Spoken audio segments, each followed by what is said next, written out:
Olá, Deus abençoe sua vida, Deus abençoe o seu dia. Vamos ler mais 3 capítulos da carta aos Hebreus, essa carta linda, desafiante, mas eu sou apaixonado por ela. Hoje vamos ler o capítulo 7, 8 e o capítulo 9. O capítulo 7, o autor traz novamente um assunto que ele já vem construindo, que é Cristo, o sumo sacerdote, segundo a ordem de Melquisedeque. E aqui ele vai trazer profundidade, a construção teológica que ele faz é muito linda. O verso 1 ao 3, ele vai nos mostrar que Melquisedeque, rei de Salém, é o sacerdote do Deus Altíssimo. Ele vai aparecer lá em Gênesis, capítulo 14, verso 18 e 20. E ele vai ser descrito como alguém que não tem pai e não tem mãe, representando um sacerdócio eterno. Todos nós temos genealogia. Adão e Eva, né? Adão e Eva. A partir de Adão e Eva, Caim foi o primeiro filho de Adão. Todos nós temos uma genealogia. Todos nós temos um pai, uma mãe, um genitor, mas Melquisedeque não tem. Então ele já aponta para essa figura como não sendo uma figura humana, mas apontando realmente para quem ele é, né? Ele é o sacerdote do Deus Altíssimo, ele é um sacerdócio, ele tem um sacerdócio eterno. O verso 4 ao 10, ele vai mostrar que Melquisedeque é superior ao sacerdócio levítico. Como que ele faz isso? Eu comecei a adiantar para que você já tivesse ouvido isso e agora isso entrasse no seu coração. O sacerdócio de Israel era todos descendentes de Arão. Então, sacerdote no Velho Testamento tinha que ser, e no Novo Testamento, tempo para o judeu, tinha que ser descendente da tribo de Levi. Só que o autor ele fala assim: Jesus é um sumo sacerdote.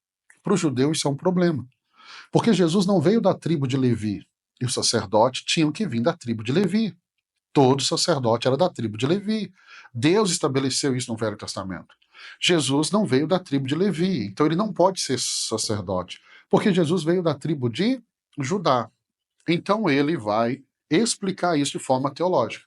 E aí ele vai pegar e dizer o quê? Que Abraão, quando volta da guerra, e o sacerdote Melquisedeque traz pão e vinho, Abraão vai entregar a Melquisedeque o dízimo.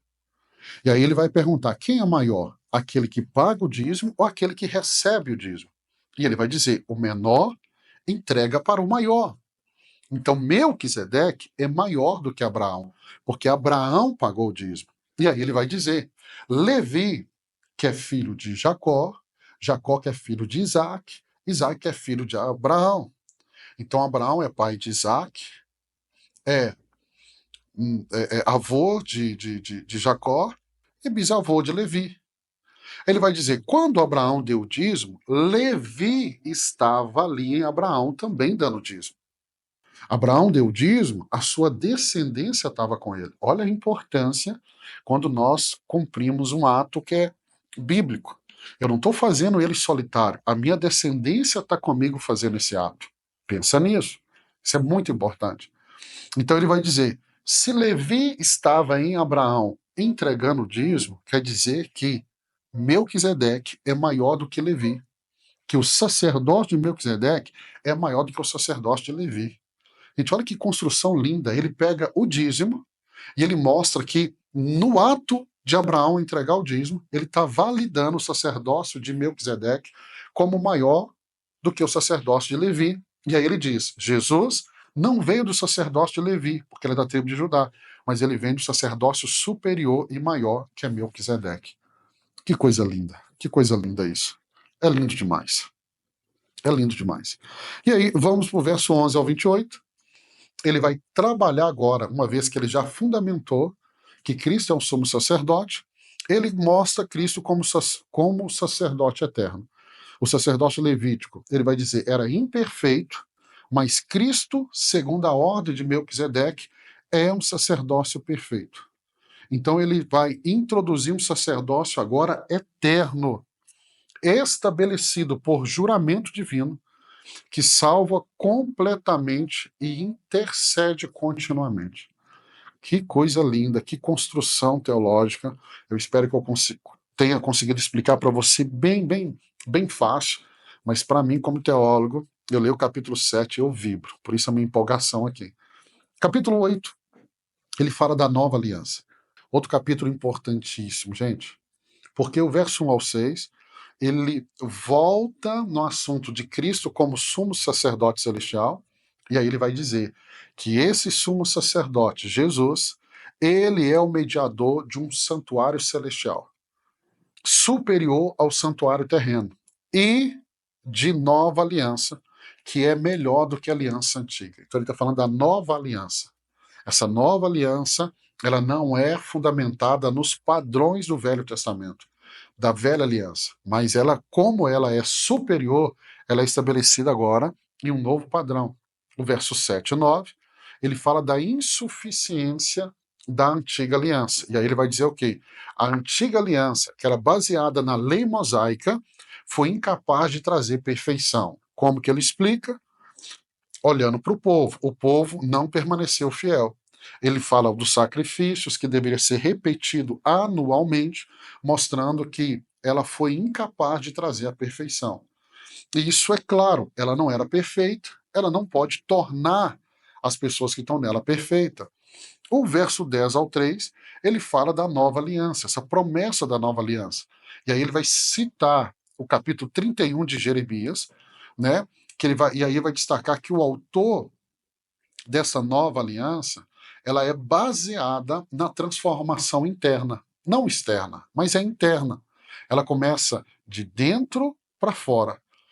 E ela é baseada no perdão dos pecados e no relacionamento direto com Deus. Então, nosso pecado é perdoado, eu começo um relacionamento com Deus, porque o pecado já não me separa mais de Deus, e aí começa essa transformação de dentro para fora. Olha o verso 10. Esta é a aliança que farei com a casa de Israel. Depois daqueles dias, diz o Senhor, porei as minhas leis no seu entendimento, e em seu coração a escreverei, e eu serei o seu Deus, e eles serão o meu povo. É lindo, né? Glória a Deus. Vamos para o capítulo 9? Capítulo 9, ele vai falar do sacrifício superior de Cristo. Então, observe que esse autor, ele é, assim, sensacional o conhecimento dele, porque ele vem falando do sumo sacerdote, ele está falando que esse sumo sacerdote é maior, que essa nova aliança, agora ele está mostrando que o sacrifício é superior. O sacrifício de Cristo é superior. Verso 1 a 10, ele vai para a antiga aliança, Velho Testamento, e ele fala da descrição do antigo tabernáculo. Qual tabernáculo? Aquele que foi erguido, levantado por Abraão. E aí o autor descreve os rituais e objetos do tabernáculo do Antigo Testamento. E aí ele vai mostrar que esses objetos eram apenas sombras do verdadeiro santuário celestial. Quero te lembrar que quando Moisés está no monte, Deus mostra para ele o tabernáculo celestial e fala com ele. Você vai fazer uma cópia exata. Então o que ele está dizendo é o que Deus falou com Moisés. O tabernáculo de Moisés era uma cópia fiel do celestial. Verso 11 ao 14, ele fala de Cristo como sumo sacerdote do santuário celestial. Então ele vai dizer, Cristo não é sumo sacerdote desse santuário terreno, mas do santuário celestial. Não da cópia, mas do original. E aí ele diz que Jesus entrou no santuário celestial através do seu próprio sangue, obtendo a redenção eterna para mim e para você, para todos aqueles que creem nele. Seu sacrifício, o sacrifício de Cristo, purifica nossa consciência de obras mortas para servirmos ao Deus vivo. Que coisa linda. O verso 15 ao 28, ele fala da nova aliança ratificada pelo sangue de Cristo. Novamente, ele vai para o Velho Testamento e ele fala que a antiga aliança, a velha aliança, foi inaugurada com sangue. Sangue de cordeiros, sangue de boi, sangue de animais. Mas ele diz, a nova aliança, ela foi estabelecida não com sangue de animais, mas com sangue de Jesus Cristo, que foi oferecido uma vez por todas para tirar o pecado do mundo. Deixa eu te explicar, no Velho Testamento, todo ano se repetia o ritual. O sumo sacerdote entrava para derramar sangue de animais para que o pecado do povo seja perdoado. Fazia isso esse ano, fazia isso no próximo, fazia isso no próximo. Mas o sangue de Jesus foi derramado uma vez só e valeu para todos. Ele derramou o sangue dele há 2000 anos atrás. E aquele sangue continua tendo validade. Não é necessário um novo sacrifício.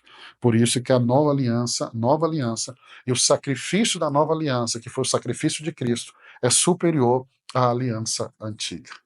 Glória a Deus. Terminamos mais 3 capítulos. Eu abençoo a sua vida. Amanhã, se Deus permitir, nós vamos continuar a nossa leitura. Deus te abençoe. Até amanhã.